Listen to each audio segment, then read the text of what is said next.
going into the Big Ten tournament. We were on top of the world. We'd won 5 of our last 6. We were at our peak. We were playing great. And there's true sense of excitement going into the Big Ten tournament, like we really have a chance to win this. We go to dinner, we have a great dinner. And then all of a sudden, Fred Hoiberg got sick. He's a little under the weather. I was going to tell you the exact same thing because we've shown him a couple times that it's been a lot of long looks over there. And now everything just shifts. Everything's just a really uneasy feeling about what's going on. That next morning we get up, we go to Butler, we practice. That will be my everlasting memory of the way that ended, was how good we were that day in Hinkle Fieldhouse in practice. Everyone was focused mentally, physically. We were all getting ready to compete for a Big Ten championship. At the end of practice, coach told us they're canceling the season. You know, we're all disappointed. We were right. We were playing our best basketball. But that's it gets way above our level of what we can do at the World Health Organization. Would always be taken away just like that. It was a tough pill to swallow. We went back, got our stuff, and we hit the road. We wanted March Madness. That was Ayo's coming out party in Illinois. Throughout his whole journey, it was for him to play on that big stage. And when they canceled the NCAA tournament because of COVID-19, we all were just devastated. Because at that point, we didn't know what was coming around the corner. My first train of thought was, get him home. That way I know that he's safe. And we'll deal with whatever later, but let's just get him home. We were very fortunate that we had a gym. We started working out 6 hours. Week went on, went to 8 hours. So it was a full-time job. I started preparing for the NBA.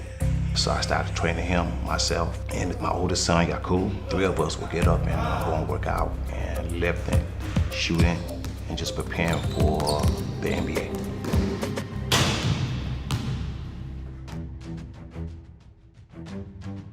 When Ayo left Illinois, he was 187. So at that time, I knew I had to get him up to a certain weight. It was lifting. The days that we didn't lift, we did yoga and we stretched. And most important thing, we worked on his shooting mechanic. I was deciding between entering my name in the 2020 NBA draft or returning for my junior year at the University of Illinois. Very tough choice. It took me a long time to actually come up with a decision. Everybody was giving their opinion as to the pros and cons of him going or staying. Why should you go? Why should you stay? Why should you go? And I was like, you know what, babe? Mommy's just gonna support you with whatever you say. He's like, Mom, I want you to tell me how you feel. I've been working. My dream is to play in the NBA. Hey, let's get this work. I'll be successful either way. But my thing to him was, your story is not that you have to save this family. You know, it's like, that's not your story. And I know for a lot of kids, that may be the situation, and I'm not knocking that. And I know, you know, everybody's, you know, situation is different, but that's not your story. First round draft pick. Fighting for national championship. He wanted the video to have a purpose. There's a purpose with everything that I do, that we do as a family. So he wanted to get that out. And so, And those goals were goals that he could reach. July 31st, when I ultimately did decide to return from my junior year, that video consists of all the goals and aspirations I wanted to have and how my legacy to be in the 2021 year. Obviously, there's jubilation for your program, but there was much more than that for me. There was a sense of excitement because I knew he had made a really educated decision. And you don't want guys to be 1 foot in, 1 foot out. And Ayo was both feet in committed. I gained a lot of good weight, up to like 200, 203 pounds. And yeah, my game is just getting better and better each and every day. I feel like I'm a totally different player now, just going through the whole NBA process, working out, seeing the game in a different vision, definitely helped me come back this year and be able to play at a high level.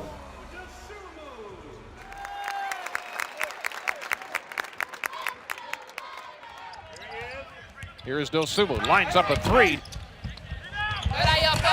Good Ayo, go! I could not before this count on one hand how many games we've missed. And that's through grammar school, high school, and college. And I'm tearing up because I'm reminiscing from those times, and now I've literally went to 0. Like, I have not seen him since August. And it kills me every day. Every day.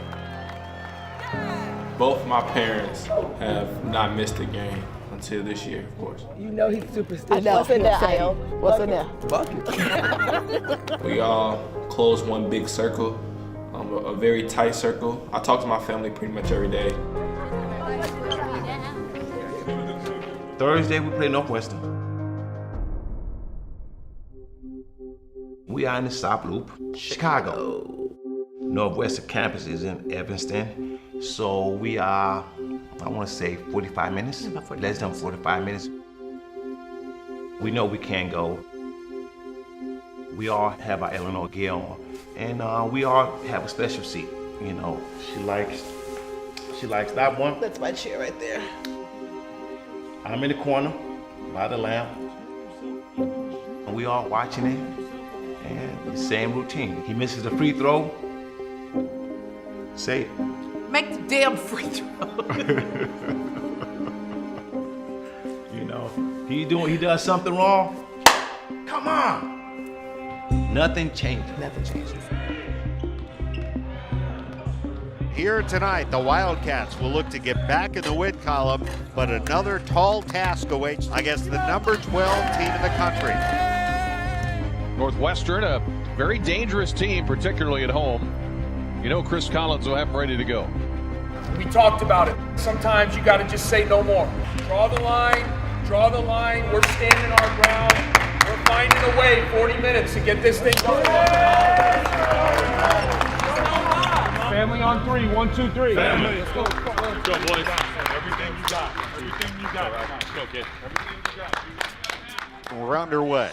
Here come the Wildcats, blocked by Illinois. Curbelo takes it away to Dosunmu with an off-balance shot from 10. He banks it up and in. First points for Ayo Dosunmu. Here's Ryan Greer, takes it right, hands it off to Kopp, circles to the top, puts up a jumper straight on. Got it. Miller Kopp with his first field goal. Frazier skips it back across, stolen by Barry. 2 against 1, ahead the game. To the rim, throws it down with 2 hands. Very credit. That was a nice lead pass. We're due for a timeout. First half of play. Pete Nance, scoop it to Barrett. He'll take a 3. Good, Robbie Barron, first 3-pointer. That's deep range for somebody that big. Brad Underwood does not look happy at all. I would not want to be in that huddle right now. I can feel the vibes all the way up here. 5 on the shot clock to Barrett. Back to Kopp, driving into the basket. Puts it up and in with 2 hands. 43-27, a 16-point lead. The 12-0 run by the Wildcats. The Illini in big trouble at halftime.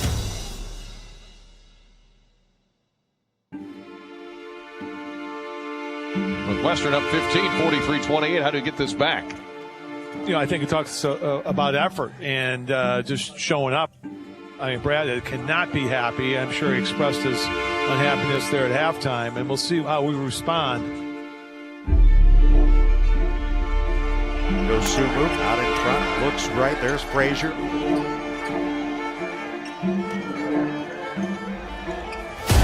The Illini on a little run here, 6-0 to start the second half. Ayo Dosunmu with a basket. You got to bring your own juice. No crowd. They come out with a lot of it here in the second half. Rebound, Coburn, up and in. Counted and a foul. Illinois is roared back in front. Down 15 to up 53-48. And the Illini found their energy all of a sudden. I mean, right now, Northwestern lost all their confidence. I mean, they've completely fallen apart. You can just see it in their body language right now. They've just got no energy. They are really a different ball club, and they're playing a little hesitant. And if I'm looking at this right, the Cats are 2 of 17 from the field in this half. And the Illini can do no wrong. And they have blitzed the Cats 53-13 in this half. And one of the biggest turnarounds from one half to another I've ever seen. Illinois 81, Northwestern 56, the final.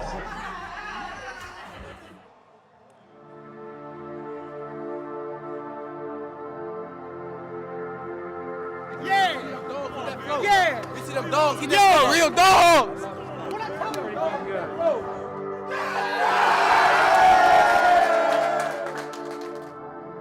What I'm proud of is it wasn't our offense that got us going. It was our defense that got our offense going. And that was awesome.